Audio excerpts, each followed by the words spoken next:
Now that we've seen how we can graph a single inequality in two variables, let's see how it works out if we graph a system of inequalities. So let's sketch the collection of solutions to this system. Now remember, a solution to a system is a single point that satisfies both requirements of the system, so both inequalities. So what we're looking for is points that satisfy this first inequality that also satisfy this second inequality. But what's that going to look like? Well, solutions to this first inequality are going to be some region in the plane, like this maybe. It won't look like this, but something like that. And the second inequality, it will also have some collection of solutions, maybe like this. And we're looking for points that are solutions to both inequalities, but that's going to be where these two things overlap. So this here. So what we can do to graph the collection of solutions to this system of inequalities is graph each inequality separately and then just take the region where the solutions overlap. Okay, so let's start with this first inequality, x minus 1 squared over 4 plus y squared over 9 greater than or equal to 1. So to graph this, first we'll replace the greater than or equal to with an equals, and then graph this. What is this? Well, this looks like an ellipse. It looks like the major axis is vertical and has major or semi-major axis 3. Looks like the semi-minor axis is 2. And also notice that it's been shifted to the right 1. So the center is here. And then we'll go up 3 and down 3. And right 2 and left 2. Also, because this inequality is greater than or equal to, we know ahead of time that the boundary will be included. So I'll use a solid ellipse, or I'll draw this ellipse with a solid line from the very beginning. If this were not or equal to, we might draw a dotted ellipse from the beginning. Okay, so that's the boundary curve. Now we have to decide for the inside and the outside of this ellipse, are those regions solutions or not? And we can just pick test points. So for inside, let's use maybe 1, 0. And for outside, let's use, I don't know, how about 4, 0. It's nice to pick test points that are easy to plug in. So it's, we could choose points, way out here somewhere, but you might as well have zeros in your coordinates if you can. So plugging in 1, 0, we get, let's see, 0 plus 0 greater than or equal to 1. That's false. So the inside of the ellipse is not solutions. And then 4, 0, we're going to get, let's see, 4 minus 1 is 3, so 3 squared is 9. 9 over 4 plus 0. Is that greater than or equal to 1? Yes. So it's the outside of the ellipse that is all of the solutions to this first inequality. Okay, so there's solutions to our first inequality. Now we need to do the second inequality. Okay, well, if we replace the less than with an equals, we get y equals x, and that's a diagonal line with slope 1 through the origin.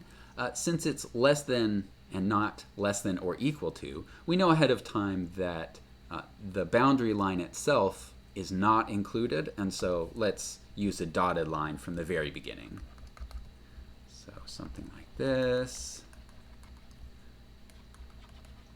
Okay, and now we have to decide which side of this line has solutions on it. So for our test points, we could use maybe 1, 0 again, and we could use minus 1, 0. Okay, so when we plug 1, 0 into this inequality, y less than x, we get 0 less than 1, and that's false. So the right-hand side of this line is not solutions. And when we plug in minus 1, 0, we get, I'm sorry, 0 less than 1 is true. So the right-hand side is composed of solutions. I'm a little bit confused apparently. Okay, so we get solutions to the right of this line. And then when we plug in minus 1, we get 0 less than minus 1, and that one's false. So the left-hand side of this line does not have solutions. Okay, now we've graphed both inequalities separately. Now we need to notice where they overlap. So looks like they overlap. Let's see, the stuff inside the ellipse is not solutions to the first inequality, so we can't include those. It looks like this stuff sort of outside the ellipse and to the right of the line. So that's this stuff in blue. But we need to be careful about the boundary because in this lower part, the boundary for this region of solutions is the dotted line, and that's not included.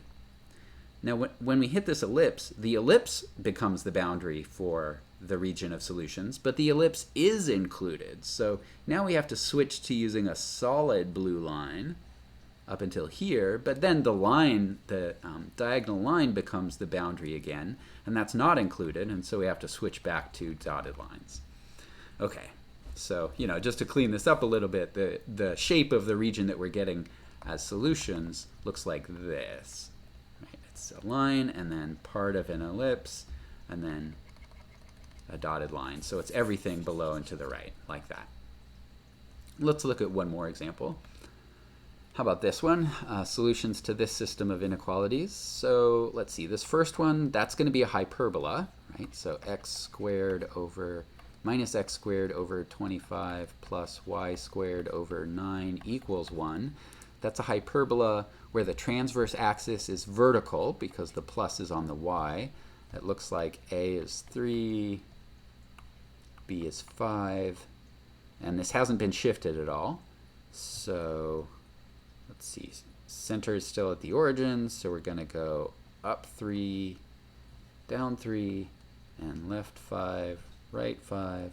So here's our guide box for drawing the hyperbola.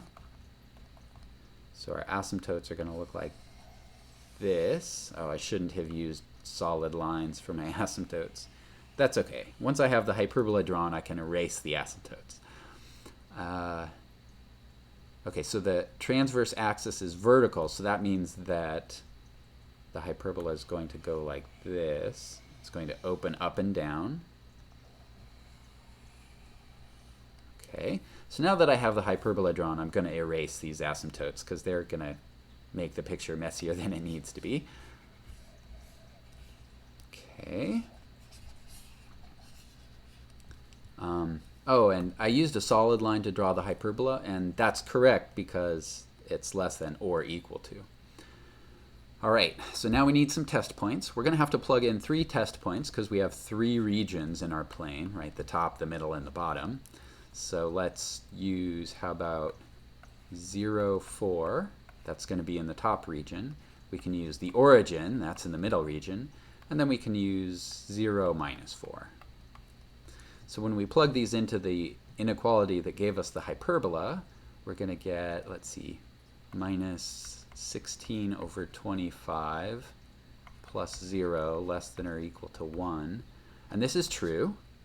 So this top region is full of solutions. For 0, 0, we get 0. I'm sorry, I put the 4 in the wrong place. So we get 0 plus 16 over 9. Okay, and this is false. Okay. So this top region does not have solutions in it.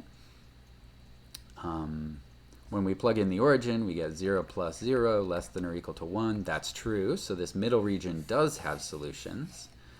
And then 0 comma minus 4, we get 0 and plus 16 over 9 again.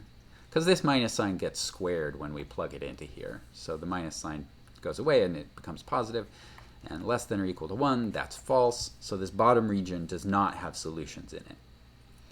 Okay, now we can work on this other inequality. So 4 times x minus 3 less than y squared. So this looks like the parabola 4x, sorry, I need an equals here.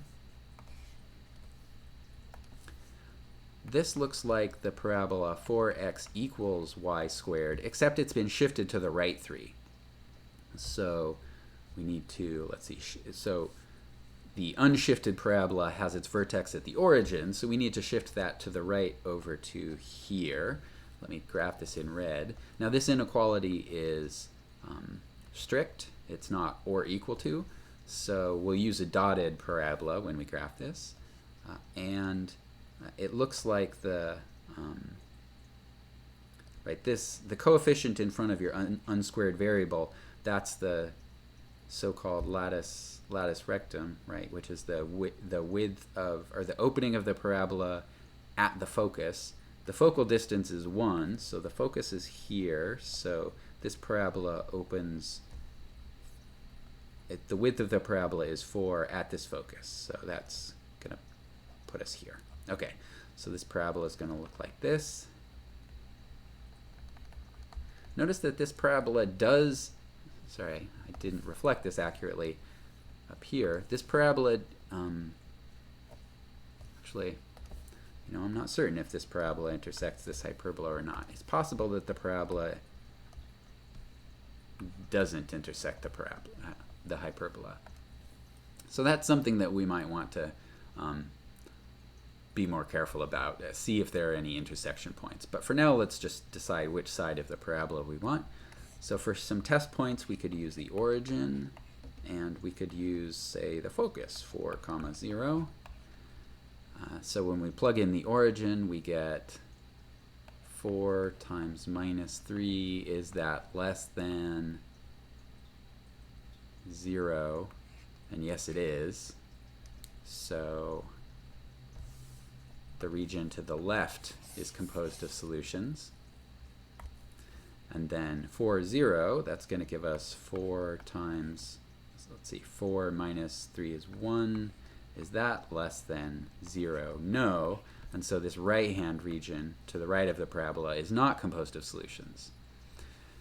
Okay, so now the overlap is this sort of weird spider-shaped region here. This thing in blue. Now if we wanted to know if these spikes here and here